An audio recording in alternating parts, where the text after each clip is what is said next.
A slap in the face. How Power Slap defies all logic. Mixed martial arts fans have been spoiled in recent years. With the sport becoming solidified in the mainstream, the quality of competition and the frequency of said competitions have risen tremendously. When I was watching the sport growing up, there were a dozen or so events a year. Now there's nearly an event every week. It's amazing how the UFC has been able to break into the mainstream. While there is still some social stigma to mixed martial arts as a sport, it's nothing like how it used to be when its underground nature led people like John McCain to liken it to cockfighting. It's not even like how it used to be in regards to marketing, when it ran prelims and UFC Unleashed on Spike TV. The sport is now a bona fide staple of the modern sports entertainment landscape, being legitimized by the leader itself, ESPN.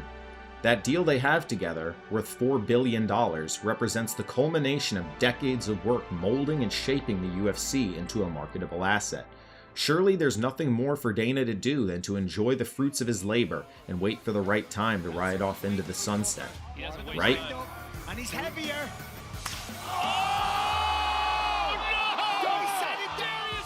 Enter Power Slap. Shakespeare asked, "What's in a name?" and Power Slap answered everything.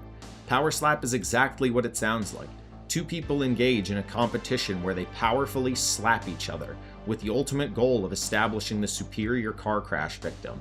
It strikes an odd balance between primal indulgence and prideful sacrifice, like two rams colliding their skulls, like soldiers in wars with rules of engagement. Line up orderly and fire. Whoever lives, lives. And therein lies the problem with Power Slap. It harkens to a time we've evolved beyond. It regresses the pursuit of martial artistry. Do I think it should be banned? No.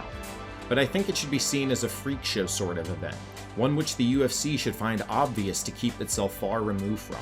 And the reasons for why it should be obvious are not only glaring, but they take seemingly a level of willful ignorance to justify. A Power Slap study that came out by a medical journal.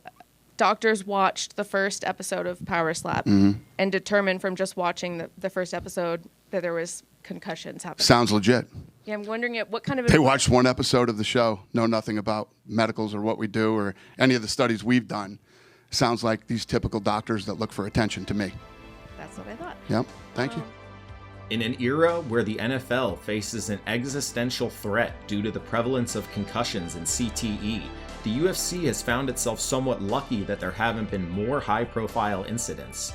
Fans are often left to speculate as to the impact of brain injuries on athletes, often sparked by the public appearances of legends. Certain names now evoke a sense of dread, as bad health news seems a natural consequence of such a profession, and it contextualizes their battles in a different light. Think Matt Hughes and BJ Penn. How else is someone to interpret Dana's obsession with the sport of Power Slap other than as a confirmation of the old narrative that he cares little for the fighters? And moreover, how long will it take for him to realize that in order to reverse that narrative, his company simply needs to inhabit the role of leader of the combat sports world? This means setting an example in terms of fighter compensation, safety, and promotion of the sport and the sport's image. This is where Power Slap reveals itself as such a glaring juxtaposition to a sport founded on the notion of technique over power. Dana needs to realize he's currently at odds with the fundamental tenets of the main sport he promotes.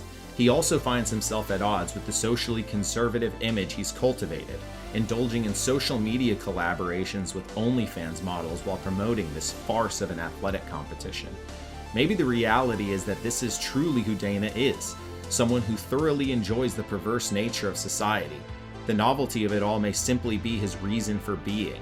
He may be seeking to fill a vacancy in the entertainment industry as P. Dana.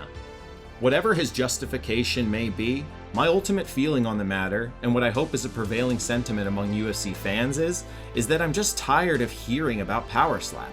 If it's so great and the viewership is so strong, you don't need to continue trying to convince me. I don't need the analysts to convince me it's great. Frankly, when I hear DC or Bisping hype it up, it makes me think less of them. And I couldn't possibly think less of Anik, but that's a topic for another video.